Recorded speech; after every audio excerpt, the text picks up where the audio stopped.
കേരളം പിടിച്ചെടുക്കുമെന്ന വമ്പൻ അവകാശവാദവുമായി ഓരോ തിരഞ്ഞെടുപ്പിനെയും നേരിട്ട് ഒടുവിൽ ദയനീയമായി നിലംപൊത്തുന്ന സംഘപരിവാർ നേതാക്കളുടെ എണ്ണം ഈയിടെയായി നാൾക്കുനാൾ കൂടി വരികയാണ്. ഇത്തവണ കഷ്ടിച്ച് 3 നിയമസഭാ സീറ്റുകൾ ഒപ്പിച്ചെടുക്കാൻ കഴിഞ്ഞെങ്കിലും അതുകൊണ്ടൊന്നും തകർന്നടിയുന്ന കേരള BJP രക്ഷിച്ചെടുക്കാൻ അവർക്ക് സാധിക്കുന്നില്ല എന്നുള്ളതാണ് യാഥാർത്ഥ്യമായ കാര്യം. പാർട്ടിയുടെ വളർച്ചയും വിസിബിലിറ്റിയും അത്രത്തോളം താഴേക്ക് പോയി കഴിഞ്ഞിട്ടുണ്ട്. ഇത് വെറുതെ പറയുന്ന കാര്യമൊന്നുമല്ല. കേരളത്തിൽ ഏറ്റവും ശക്തമായ ഓൺലൈൻ ശൃംഖലയുള്ളത് ഈ സംഘപരിവാർ പാർട്ടിക്കാണ്. അതായത് ഓരോ മിത്രത്തിനും 10ഉം 20ഉം വ്യാജ ഐഡികൾ സ്വന്തമായി ഉണ്ട് എന്നുള്ളതാണ് സത്യസന്ധമായ കാര്യം. സ്വന്തം പേരോ വിലാസമോ ഇല്ലാതെ ദൈവങ്ങളുടെയോ ദേശീയ പതാകയുടെയോ പടങ്ങൾ പ്രൊഫൈലാക്കി വെച്ചാണ് ഇവറ്റകളുടെ ഇറക്കം തന്നെ എന്ന് പറയുന്നത്.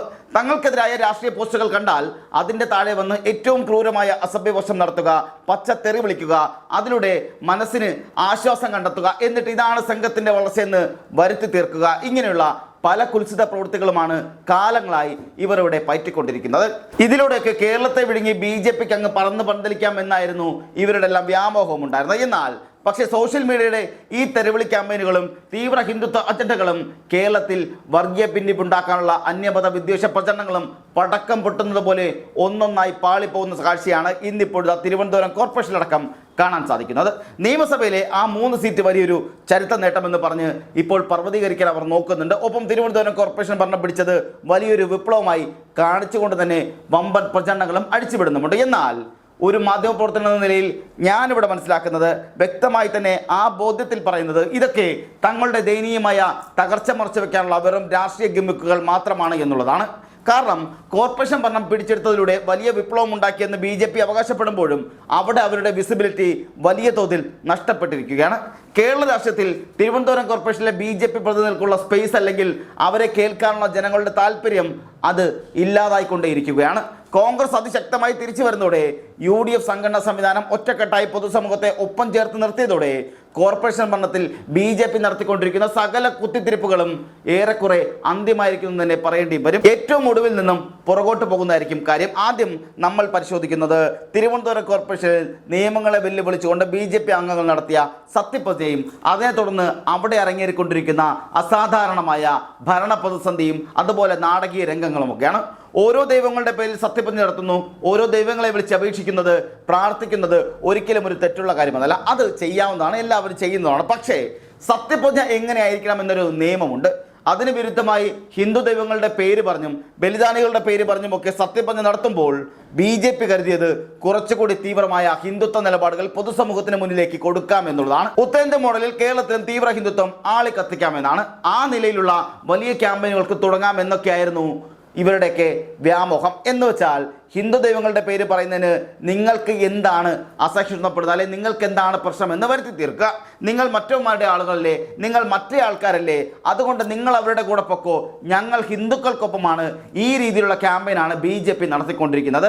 നമ്മുടെ വാർത്തയുടെ താഴത്തെ കമൻറ്റ് ബോക്സിൽ പോലും അത് കാണാൻ സാധിക്കും. പക്ഷേ അതിന് ശക്തമായ തിരിച്ചടി ഹൈക്കോടതിയിൽ നിന്ന് കിട്ടുകയും ചെയ്തു. നല്ല അനുസരണയുള്ള കുട്ടികളെ പോലെ വെല്ലുവിളിച്ച് നടന്ന ദൈവങ്ങളുടെ പേര് പറഞ്ഞാൽ എന്താ കുഴപ്പമെന്നൊക്കെ ചോദിച്ചുകൊണ്ടിരുന്ന BJPക്കാർ അനുസരണയുള്ള കുട്ടികളെ പോലെ വന്ന് കൃത്യമായി വീണ്ടും സത്യപ്രതിജ്ഞ നടത്തി നിയമത്തിനുള്ളിൽ തന്നെ വന്നിരിക്കുന്നു എന്നുള്ളതാണ് യാഥാർത്ഥ്യം. ഇതൊക്കെ BJP കേരളത്തിൽ നടത്തുന്ന കുൽസിത പ്രവൃത്തികൾക്ക് കിട്ടുന്ന തിരിച്ചടികളുടെ ഒരു ഭാഗം മാത്രമാണ്. ഒരു പുനഃസത്യപ്രതിജ്ഞ നടത്തുന്നതിനായി ഹൈക്കോടതി 4 ആഴ്ചത്തെ സമയം ഭരണസമിതിക്ക് അനുവദിച്ചിരുന്നുവെങ്കിലും പ്രതിപക്ഷ നീക്കങ്ങളെ പ്രതിരോധിക്കാനായി കോടതി വിധി വന്ന മണിക്കൂറുകൾക്കകം തന്നെ BJP സത്യപ്രതിജ്ഞ ചടങ്ങുകൾ സംഘടിപ്പിക്കുകയായിരുന്നു. സാധാരണയായി ഇത്തരം ചടങ്ങുകൾ നടക്കാറുള്ള കോർപ്പറേഷനിലെ പ്രധാന കൗൺസിൽ ഹാൾ ഒഴിവാക്കി കോൺഫറൻസ് ഹാളിൽ വെച്ച് പ്രതിപക്ഷ അംഗങ്ങളെ കൃത്യമായി അറിയിക്കാതെ തട്ടിക്കൂട്ടിയാണ് 19 പേരുടെ സത്യപ്രതിജ്ഞ നടത്തിയെന്ന് UDFും LDFും ആരോപിക്കുന്നുണ്ട്. ചട്ടവിരുദ്ധമായി നടത്തിയ ഈ പുനഃസത്യപ്രതിജ്ഞ റദ്ദാക്കണമെന്നാവശ്യപ്പെട്ട് ഇരു മുന്നണികളും തദ്ദേശ സ്വയംഭരണ വകുപ്പ് മന്ത്രിക്കൊപ്പം പ്രിൻസിപ്പൽ സെക്രട്ടറിക്കും ഔദ്യോഗികമായി പരാതി നൽകിയിട്ടുണ്ട്. ഈ പരാതിയിന്മേൽ സർക്കാർ വിശദമായ നിയമോപദേശം തേടിയ ശേഷമായിരിക്കും അന്തിമ തീരുമാനവും കൈക്കൊള്ളുക. സത്യപ്രതിജ്ഞ ഒരുവിധം പൂർത്തിയായെങ്കിലും വാഴോട്ടുകോണം കൗൺസിലർ സുഗതന്റെ കാര്യത്തിൽ ഇപ്പോഴും വലിയ സാങ്കേതിക തടസ്സങ്ങളാണ്, അതുപോലെ തന്നെ തർക്കങ്ങളുമാണ് നിലനിൽക്കുന്നത്. കാപ്പ കേസിൽ പ്രതിയായ വിയ്യൂർ സെൻട്രൽ ജയിലിൽ കഴിയുന്ന സുഗതൻ നിരപരാധിയാണ്, പച്ചവെള്ളം ചവച്ചരിച്ച് കുടിക്കുന്നവനാണ്. അദ്ദേഹത്തിനെതിരെ വന്ന ക്രിമിനൽ കേസുകളെല്ലാം അല്ലെങ്കിൽ കാപ്പ നടപടിയുമൊക്കെ അത് അദ്ദേഹം ചെയ്തിട്ടുള്ള സൽപ്രവൃത്തികളുടെ ഭാഗമായിട്ടാണ്, CPM കെട്ടിച്ചമച്ചതാണ് എന്ന മട്ടിലൊക്കെയുള്ള വലിയ ക്യാമ്പയിനുകൾ നമ്മുടെ മേയർ VV രാജേഷ് പല ചാനലുകളിലും മുന്നിൽ വന്ന് അടിച്ചുവിടുന്നുണ്ട്. പക്ഷേ രാജീവ് ചന്ദ്രശേഖരൻ്റെ ചാനലായ ഏഷ്യാനെറ്റ് ന്യൂസ് തന്നെ ഈ പറയുന്ന അദ്ദേഹം ഒരു ക്രിമിനലാണെന്നും 5 വധശ്രമ കേസുകൾ ഉൾപ്പെടെ 19ഓളം കേസുകളിൽ പ്രതിയായ വലിയ ക്രിമിനൽ പശ്ചാത്തലമുള്ള ആളാണെന്നും ഈ BJP പറയുന്നത് പോലെ ഈ സമരങ്ങളുടെ ഭാഗമായി മാത്രം വന്ന കേസുകളല്ല എന്ന നിലയിലൊക്കെ പല റിപ്പോർട്ടുകളും പുറത്തുവിട്ട് BJPയുടെ ആ പറയുന്ന ക്യാമ്പയിനെല്ലാം പൊളിച്ചടുക്കിയിട്ടുണ്ട്. ഇതുകൂടാതെ എല്ലാ മാധ്യമങ്ങളും അത് വലിയ വാർത്തകളാക്കിയിട്ടുമുണ്ട്. അവിടെയും BJPക്ക് ദയനീയ പരാജയമാണ് ഉണ്ടായത്. അപ്പോൾ BJP ക്യാമ്പിനുള്ളിൽ ഉയർന്ന ഒരു ചോദ്യം, രാജീവ് ചന്ദ്രശേഖരൻ്റെ ചാനൽ എന്തിനാണ് VV രാജേഷിനും സംഘത്തിനുമെതിരെ ഇങ്ങനെ പട നയിക്കുന്നത് എന്നുള്ളതാണ്. ഇതെന്തോ ഒരു ഗെയിമിൻ്റെ ഭാഗമല്ലേ എന്നും ഒരു BJPക്കുള്ളിലെ പൊട്ടിത്തെറിയുടെ ഭാഗമല്ലേ എന്നും അകത്തു നടക്കുന്ന തർക്കങ്ങൾ എന്നൊക്കെയാണ് പറഞ്ഞാണ് പല ചർച്ചകളും ഉണ്ടാകുന്നത്. എന്തായാലും സുഗതനെ ഇപ്പോൾ ഇറക്കുമെന്ന് പറഞ്ഞ് വലിയ സമരങ്ങൾ നടത്തി BJP ഏതാണ്ട് തോറ്റു പിന്മാറി ആ വിഷയം തന്നെ ഇപ്പോൾ സംസാരിക്കാത്ത അവസ്ഥയിലേക്ക് മാറിക്കഴിഞ്ഞിട്ടുണ്ട്. ഈ സാഹചര്യത്തിലാണ് സുഗതനെതിരെയുള്ള ക്രിമിനൽ പശ്ചാത്തലം ഉയർത്തിക്കാട്ടി LDF കൗൺസിലർമാർ കോർപ്പറേഷനിൽ ശക്തമായ സമര പരിപാടികൾ സംഘടിപ്പിച്ചത്. ഇതിനിടയ്ക്കുള്ള പ്രധാനപ്പെട്ട കാര്യം എന്നത് കഴിഞ്ഞ ദിവസം സുഗതനെതിരെ കാപ്പ കേസ് ചുമത്തിയത് സർക്കാർ അംഗീകരിക്കുകയും ചെയ്തിട്ടുണ്ട്. അതായത് സുഗതൻ കാപ്പ പ്രതി തന്നെയാണെന്ന് അംഗീകരിക്കപ്പെട്ടിരിക്കുന്നു എന്നാണ് കഴിഞ്ഞ ദിവസം കൂടി വാർത്തകൾ വരുന്നത്. മറ്റൊന്ന്, അതോടുകൂടിയാണ് CPM സമരബലത്തിൽ ശക്തമായി മുന്നോട്ട് പോകുന്നത്. അതായത് കൂൺമേൽ കുരു പോലെ സുഗതന്റെ പേരിൽ അവിടെ പ്രതിഷേധങ്ങൾ നടക്കുന്ന സാഹചര്യത്തിലാണ് 20ഓളം പേരുടെ സത്യപ്രതിജ്ഞ കൂടി ഹൈക്കോടതി റദ്ദാക്കുന്നത്. രണ്ടും കൂടിയായപ്പോൾ BJPക്ക് പിടിച്ചു നിൽക്കാൻ പറ്റാത്ത അവസ്ഥയായി. അതോടെ അവർ ചെയ്തത് രഹസ്യമായി കൗൺസിൽ ഹാളിൽ വന്ന് സത്യപ്രതിജ്ഞ ചെയ്യുന്ന സാഹചര്യമാണ് ഉണ്ടായത്.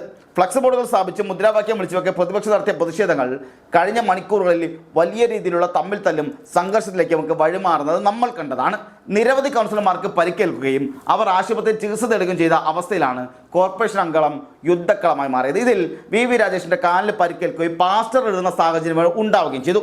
ഈ സത്യപ്രതിജ്ഞാ വിവാദത്തെ തുടർന്നുണ്ടായ സംഘർഷത്തിൽ VV രാജേഷിനും അതുപോലെ ഡെപ്യൂട്ടി മേയർക്കുമെതിരെ അടക്കം കേസുകൾ രജിസ്റ്റർ ചെയ്ത് ഭരണപക്ഷത്തെ വലിയ പ്രതിരോധത്തിലാക്കിയിട്ടുമുണ്ട്. LDF കൗൺസിലർ സിന്ധു ശശിയുടെ പരാതിയിൽ മേയർക്കെതിരെയും BJP കൗൺസിലർ ശ്രുതിയുടെ പരാതിയിൽ LDF നേതാക്കൾക്കെതിരെയും കേസുകൾ നിലവിലുണ്ട്. വിയ്യൂർ ജയിലിൽ കഴിയുന്ന സുഗതന് പുറത്തിറങ്ങി സത്യപ്രതിജ്ഞ ചെയ്യണമെങ്കിൽ ആഭ്യന്തര വകുപ്പിന് കീഴിലുള്ള കാപ്പ ഉപദേശക സമിതിയുടെ പ്രത്യേക അനുമതിയോ ഇളവോ ആവശ്യമാണ്. എന്നാൽ സംസ്ഥാനത്ത് പുതിയ സർക്കാർ അധികാരത്തിൽ വന്നതിന് ശേഷം ഇത്തരമൊരു ഉപദേശക സമിതി നിലവിൽ പുനഃസംഘടിപ്പിച്ചിട്ടില്ല എന്നത് BJPക്ക് വലിയ തിരിച്ചടിയാണ്. ഈ പ്രതിസന്ധി മറികടക്കാൻ ഹൈക്കോടതിയെ നേരിട്ട് സമീപിച്ച് പ്രത്യേക ഇളവ് വാങ്ങാനാണ് BJP വക്കീലന്മാർ ശ്രമിച്ചുകൊണ്ടിരിക്കുന്നത്. ഈ മാസം 31-ാം തീയതി മറ്റൊരു കേസുമായി ബന്ധപ്പെട്ട് സുഗതനെ വിയ്യൂർ ജയിലിൽ നിന്നും തിരുവനന്തപുരത്തെ കോടതിയിൽ ഹാജരാക്കാൻ എത്തിക്കുന്നുണ്ട്. ഈ അവസരം പ്രയോജനപ്പെടുത്തി നിയമപരമായ ഇളവുകളിലൂടെ അദ്ദേഹത്തെ കൊണ്ട് സത്യപ്രതിജ്ഞ ചെയ്യിക്കാനുള്ള തിരക്കിട്ട നീക്കങ്ങളാണ് BJP നേതൃത്വം. ഈ തർക്കങ്ങൾ ഇപ്പോൾ കോർപ്പറേഷൻ ഭരണത്തിൻ്റെ നിലനിൽപ്പിനെ തന്നെ നേരിട്ട് ബാധിക്കുന്ന അവസ്ഥയാണുള്ളത്. കാര്യങ്ങൾ എത്തിച്ചിരിക്കുന്നതും അങ്ങനെ തന്നെയാണ്. ഒരുപക്ഷേ കോർപ്പറേഷൻ ഭരണം നഷ്ടമാകാനുള്ള സാധ്യത BJPക്ക് ഉണ്ടെന്ന് പോലും വാദങ്ങൾ വരികയും ചെയ്യുന്നുണ്ട്. അവിടെയും BJP നിസ്സഹായരാണ്. അവർക്കതിനെ ഓവർകം ചെയ്യാൻ കഴിയുന്നുമില്ല. ഏതെങ്കിലും മതത്തിൻ്റെ തലയിൽ കെട്ടിവെച്ചോ അല്ലെങ്കിൽ എല്ലാ തവണയും ചെയ്തതുപോലെ ജിഹാദികളെന്നൊക്കെ വിളിച്ച് രക്ഷപ്പെടാനായിട്ടും കഴിയുന്നില്ല. അതാണ് BJPക്ക് കിട്ടുന്ന ഒരു വലിയ തിരിച്ചടി. ഈ രണ്ട് വിഷയങ്ങളിലും നിയമപരമായിട്ടാണ് BJP വലിയ പ്രഹരമേറ്റിരിക്കുന്നത്. അതിനെ ഏതെങ്കിലും തരത്തിലൊരു ഹിന്ദുത്വമോ മറ്റോ പറഞ്ഞ് രക്ഷപ്പെടാനായി BJPക്ക് സാധിക്കുന്നുമില്ല. നിലവിലെ കോർപ്പറേഷനിലെ കക്ഷിനില പരിശോധിച്ചാൽ മാത്രമാണ് ഈ പ്രതിസന്ധിയുടെ ആഴം വ്യക്തമാവുക. ആകെയുള്ള 101 സീറ്റുകളിൽ BJPക്ക് 50 കൗൺസിലർമാരാണുള്ളത്. LDFന് 29, UDFന് 20. അങ്ങനെയാണ് സീറ്റ് നില. പാറ്റൂർ രാധാകൃഷ്ണൻ, സതീഷ് കുമാർ എന്നിവരാണ് കൗൺസിലിലെ 2 സ്വതന്ത്ര അംഗങ്ങൾ. ഭരണത്തിൽ തുടരാൻ ആവശ്യമായ കേവല ഭൂരിപക്ഷം എന്നത് 51. തിരഞ്ഞെടുപ്പ് കഴിഞ്ഞ സമയത്ത് ഒരംഗത്തിൻ്റെ കുറവുണ്ടായിരുന്ന BJP കണ്ണമ്മൂല കൗൺസിലറായ സ്വതന്ത്ര അംഗം പാറ്റൂർ രാധാകൃഷ്ണൻ്റെ പിന്തുണയോടെയാണ് 51 എന്ന മാജിക് നമ്പറിലേക്ക് എത്തുകയും ഭരണം പിടിക്കുകയും ചെയ്തത്. എന്നാൽ സുഗതന് ഇതുവരെ സത്യപ്രതിജ്ഞ ചെയ്യാൻ സാധിക്കാത്തതിനാൽ സഭയിലെ അംഗബലം 100ആയി ചുരുങ്ങിയിട്ടുണ്ട്. BJPക്ക് സ്വന്തമായി 49 അംഗങ്ങളാണുള്ളത്. പാറ്റൂർ രാധാകൃഷ്ണൻ എന്ന സ്വതന്ത്ര സ്ഥാനാർത്ഥിയുടെ പിന്തുണയോടെയാണ് അവർ 50-ൽ എത്തി നിൽക്കുന്നത്. അതുകൊണ്ട് തന്നെ നിലവിലെ സാഹചര്യത്തിൽ സുഗതൻ ഏതെങ്കിലും കാരണവശാൽ അയോഗ്യനാക്കപ്പെടുകയോ അദ്ദേഹത്തിന് കൗൺസിൽ അംഗത്വം നഷ്ടമാവുകയോ ചെയ്താൽ BJPയുടെ കക്ഷി നില വീണ്ടും 50ആയി ചുരുങ്ങും. ഇത് കേവല ഭൂരിപക്ഷം നഷ്ടപ്പെടുന്ന അവസ്ഥയിലേക്കും വലിയൊരു പ്രതിസന്ധിയിലേക്കും കോർപ്പറേഷനെ നയിക്കുകയും ചെയ്യും. മുനിസിപ്പൽ ആക്ട് പ്രകാരമുള്ള സാങ്കേതിക വശങ്ങളാണ് പ്രതിപക്ഷം BJPക്കെതിരെ ഇപ്പോൾ പ്രധാന ആയുധമാക്കുന്നത്. പ്രത്യേക അടിയന്തര സാഹചര്യങ്ങൾ ഇല്ലെങ്കിൽ സാധാരണഗതിയിൽ എല്ലാ മാസവും ഓരോ കൗൺസിൽ യോഗങ്ങളാണ് നടക്കാറുള്ളത്. ഒരു കൗൺസിലർ തുടർച്ചയായി 3 കൗൺസിലർ യോഗങ്ങളിൽ പങ്കെടുക്കാതിരുന്നാൽ 4ാമത്തെ യോഗത്തിൽ അദ്ദേഹത്തെ അയോഗ്യനാക്കാൻ ചട്ടപ്രകാരം സാധിക്കുകയും ചെയ്യും. സുഗതൻ ഇതിനോടകം തന്നെ 2 പ്രധാന കൗൺസിൽ യോഗങ്ങളിൽ പങ്കെടുത്തിട്ടില്ലെന്നാണ് LDFും UDFും ഒരേ സ്ഥലത്തിൽ ആരംഭിക്കുന്നത്. ഏപ്രിൽ 27, മെയ് 12 തീയതികൾ നടന്ന യോഗങ്ങളിൽ സുഗതൻ ഹാജരായിട്ടില്ല എന്നുള്ളത് പ്രതിപക്ഷം വ്യക്തമാക്കുന്നുണ്ട്. എന്നാൽ ഈ വാദത്തെ BJP പൂർണ്ണമായും തള്ളിക്കളയുകയാണ്. ഏപ്രിൽ 27 നടന്ന യോഗത്തിൽ സുഗതൻ പങ്കെടുത്തിരുന്നുവെന്നും അതിന് സാധൂകരിക്കുന്ന മെറിറ്റ്സ് രേഖകൾ ഉണ്ടെന്നുമാണ് BJPയുടെയും മേയറുടെയും വാദം. മെയ് 12 ഒരു യോഗത്തിൽ മാത്രമാണ് അദ്ദേഹം പങ്കെടുക്കാതിരുന്നതെന്നും അവർ വ്യക്തമാക്കുകയും ചെയ്യുന്നുണ്ട്. എന്നാൽ BJP പുറത്തുവിട്ട മിനിറ്റ്സ് രേഖകൾ വ്യാജമായി ചമച്ചതാണെന്നും CCTV ദൃശ്യങ്ങൾ കൃത്യമായി പരിശോധിച്ചാൽ സുഗതൻ പങ്കെടുത്തിട്ടില്ലെന്ന് ബോധ്യപ്പെടുമെന്നും അങ്ങനെ കാണിച്ചുകൊണ്ട് ശക്തമായ നിയമ നടപടികളിലേക്ക് നീങ്ങാനാണ് പ്രതിപക്ഷ മുന്നണികളുടെ തീരുമാനം. അടുത്ത ആഴ്ച നടക്കാനിരിക്കുന്ന കൗൺസിലിൽ ആ യോഗത്തിൽ അതുകൂടി സുഗതൻ എത്തിയില്ല എങ്കിൽ അയോഗ്യതാ പ്രക്രിയയുമായി മുന്നോട്ട് പോകാനാണ് പ്രതിപക്ഷത്തിൻ്റെ നീക്കം. ഭരണസ്തംഭനവും കൗൺസിലർമാർ തമ്മിലുള്ള നിരന്തരമായ സംഘർഷങ്ങളും ചൂണ്ടിക്കാട്ടി UDF അവിശ്വാസ പ്രമേയത്തിൽ ഒരുങ്ങുമ്പോൾ തലസ്ഥാന നഗരത്തിലെ കോർപ്പറേഷൻ ഭരണത്തിൽ വലിയ രാഷ്ട്രീയ അട്ടിമറികൾ കളമൊരുങ്ങുക കൂടിയാണ്. വിഴിഞ്ഞ ഹാർബർ വാർഡിലെ ഫ്ളാറ്റ് നിർമ്മാണത്തിലെ ക്രമക്കേടുകളും സ്മാർട്ട് സിറ്റി പദ്ധതിയിലെ അപാകതകളും ഭരണപരമായ വീഴ്ചകളായി അക്കമിട്ട് നിരത്തിയാണ് അവിശ്വാസ പ്രമേയത്തിലേക്ക് UDF നീങ്ങുന്നത്. ഇതിനെ എങ്ങനെ നേരിടണമെന്ന കാര്യത്തിൽ BJP ക്യാമ്പ് ആശയക്കുഴപ്പത്തിലാണ്. അവിശ്വാസ പ്രമേയം വന്നാൽ BJP പക്ഷത്തുള്ള സ്വതന്ത്രനായ പാറ്റൂർ രാധാകൃഷ്ണന്റെ നിലപാട് നിർണായകമാവുകയും ചെയ്യും. രാധാകൃഷ്ണനെ മേയറാക്കാമെന്ന ഓഫർ നൽകി കൂടെ നിർത്താൻ കോൺഗ്രസ് കേന്ദ്രങ്ങൾ ശ്രമം നടത്തുന്നുമുണ്ട്. ഇതിന് CPM പിന്തുണ നൽകുമോ എന്നതും കോർപ്പറേഷൻ ഭരണത്തിൻ്റെ ഗതി തീരുമാനിക്കും.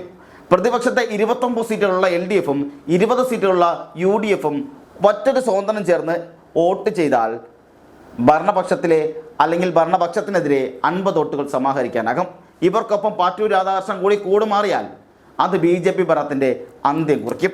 എന്നാൽ പരസ്പരം പോരടിക്കുന്ന കോൺഗ്രസ് CPMും ഇത്തരമൊരു തീരുമാനത്തിൽ ഒന്നിക്കുമോ എന്നത് ഇപ്പോഴും വലിയ ചോദ്യചിഹ്നമാണ്. അതേസമയം ഓപ്പറേഷൻ ലോട്ടസ് മാതൃകയിലുള്ള രാഷ്ട്രീയ കരുനീക്കങ്ങളുടെ അവിശ്വാസ പ്രമേയത്തെ അതിജീവിക്കാൻ BJP നേതൃത്വവും നല്ല രീതിയിൽ തന്ത്രങ്ങൾ മെനയുന്നുമുണ്ട്. തങ്ങളുടെ പിന്തുണയിലുള്ള സ്വതന്ത്ര കൗൺസിലർ കൂടുമാറില്ലെന്ന ഉറച്ച വിശ്വാസത്തിലാണ് BJP നേതൃത്വം. ഒരു വശത്ത് VV രാജേഷ് ഒരു ജനകീയ മേയർ എന്ന പ്രതിച്ഛായ നേടിയെടുത്തിട്ടുണ്ടെങ്കിലും രാജേഷ് ഭരണം തുടരുന്നത് തങ്ങൾക്ക് രാഷ്ട്രീയമായി തിരിച്ചടിയാകുമെന്ന് CPMലും കോൺഗ്രസിലും ഒരുപോലെ കരുതുന്നുണ്ട്. ഇതാണ് അവിശ്വാസ നീക്കത്തിന് പിന്നിലെ പ്രധാന പ്രേരണ. പ്രതിസന്ധികൾക്കിടയിലും ഭരണം നിലനിർത്താൻ BJP സർവ്വസന്നാഹങ്ങളും ഉപയോഗിക്കുന്നുണ്ട്. തിങ്കളാഴ്ച നടക്കുന്ന കൗൺസിൽ യോഗത്തിൽ എന്തും സംഭവിക്കാം. കോർപ്പറേഷന്റെ രാഷ്ട്രീയ ഭാവി നിർണ്ണയിക്കുന്ന ഒരു ദിനം കൂടിയായിരിക്കും അത്. സ്വതന്ത്ര കൗൺസിലർമാരുടെ നിലപാട് BJP ഭരണത്തിന്റെ ആയുസ് നിശ്ചയിക്കുകയും ചെയ്യും. കൂറുമാറ്റം നടന്നാൽ മേയർ VV രാജേഷിന്റെ കസേര തെറിക്കും. വരും ദിവസങ്ങളിൽ കോടതിയിൽ നിന്നും സർക്കാരിൽ നിന്നും ഉണ്ടാകുന്ന തീരുമാനങ്ങളെ ആശ്രയിച്ചായിരിക്കും തിരുവനന്തപുരം കോർപ്പറേഷന്റെ ഭരണം ആർക്കൊപ്പമെന്ന് നിശ്ചയിക്കപ്പെടുക. എന്തായാലും തിരുവനന്തപുരം കോർപ്പറേഷനിൽ ഇപ്പോൾ അനിശ്ചിതത്വത്തിന്റെ കരുനിഴൽ വീണ് കഴിഞ്ഞിട്ടുമുണ്ട്. ഇനി അങ്ങോട്ട് VV രാജേഷിന് അതേ കസേരയിൽ ഇരിക്കാൻ പറ്റുമോ അതോ കാലൊടിഞ്ഞ് നിലത്ത് വീഴുമോ എന്നാണ് ഇനി അറിയാനുള്ളത്.